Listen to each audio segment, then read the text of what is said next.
39. No power and little understanding. Matthew chapter 17, verses 14 to 27. When they came to the crowd, a man approached Jesus and knelt before him. "Lord, have mercy on my son," he said. "He has seizures and is suffering greatly. He often falls into the fire or into the water. I brought him to your disciples, but they could not heal him."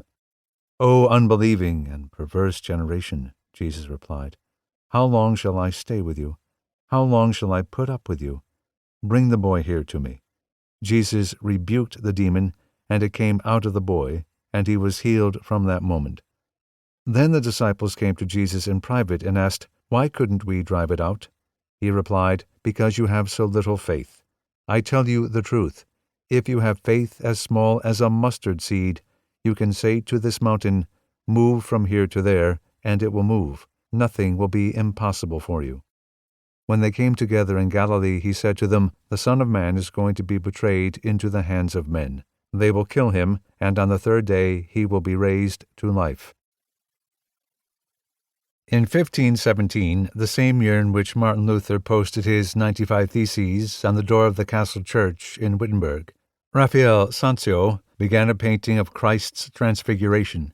When he died in 1520, at the age of 37, the painting was not finished, but Raphael had completed enough for us to understand it. He showed Jesus on the mountain with Peter, James, and John. Everything is bathed with light.